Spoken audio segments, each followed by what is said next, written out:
Courier സ്ഥാപനത്തിന്റെ മറവിൽ സൂക്ഷിച്ചിരുന്ന കഞ്ചാവ് പിടികൂടി. 2 യുവാക്കളെ അറസ്റ്റ് ചെയ്തു. 150 ഗ്രാം കഞ്ചാവ് ഇവരിൽ നിന്നും പിടിച്ചെടുത്തു. ശാസ്താംകോട്ടയിലാണ് സംഭവം. ഓണം സ്പെഷ്യൽ ഡ്രൈവിന്റെ ഭാഗമായി ശാസ്താംകോട്ട എക്സൈസ് സംഘം നടത്തിയ പരിശോധനയിലാണ് 150 ഗ്രാം കഞ്ചാവുമായി 2 യുവാക്കളെ അറസ്റ്റ് ചെയ്തത്. ശാസ്താംകോട്ട കാരാളിമുക്കിലെ എക്സ്പ്രസ് ബീച്ച് എന്ന കൊറിയർ സ്ഥാപനത്തിന്റെ മറവിലായിരുന്നു കഞ്ചാവ് സൂക്ഷിച്ചിരുന്നത്.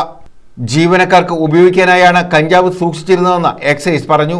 ഓണം സ്പെഷ്യൽ ഡ്രൈവിനോട് അനുബന്ധിച്ച് എക്സൈസ് ഡിപ്പാർട്ട്മെൻറ്റ് ഇപ്പോൾ സ്പെഷ്യൽ ഡ്രൈവായിട്ട് ആഘോഷിച്ചു വരികയാണ്.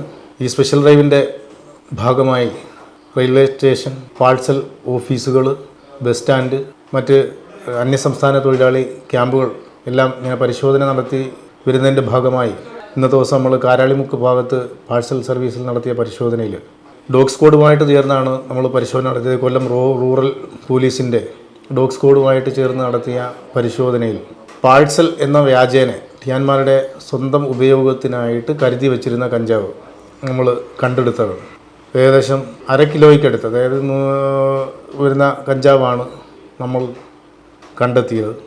ഈ സാധനം അവർ പാഴ്സൽ സർവീസിൻ്റെ മറവിൽ ഈ കഞ്ചാവ് ഉപയോഗിച്ചും അത് മറ്റുള്ള ആളുകൾക്ക് വിതരണം ചെയ്യാനുമായിട്ടും കരുതി വച്ചിരുന്നതായ കഞ്ചാവാണ്.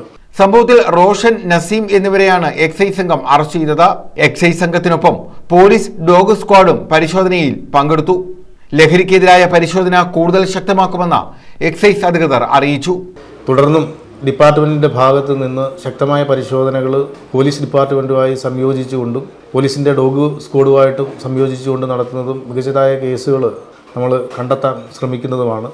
ഇനിയും തുടർന്നും റെയിൽവേ സ്റ്റേഷനും ഭാഗങ്ങളിലും മറ്റുള്ള ഭാഗങ്ങളിലുമൊക്കെ പരിശോധന നടന്നു വരുന്നതാണ്. പിന്നെ ഈ ഓണം സ്പെഷ്യൽ ഡ്രൈവിൻ്റെ ഭാഗമായി എല്ലാ ഭാഗങ്ങളിലും പൊതുജനങ്ങളിൽ നിന്ന് കിട്ടുന്ന പരാതികളുടെ അടിസ്ഥാനത്തിലും മുൻകാല പ്രതികളെയും ഒക്കെ നിരീക്ഷിച്ചുകൊണ്ട് ശക്തമായ എൻഫോഴ്സ്മെൻറ്റ് പ്രവർത്തനങ്ങൾ ഡിപ്പാർട്ട്മെൻറ്റിൻ്റെ ഭാഗത്തു നിന്നുണ്ടാകുന്നതാണ്. News bureau, Sasthamkotta.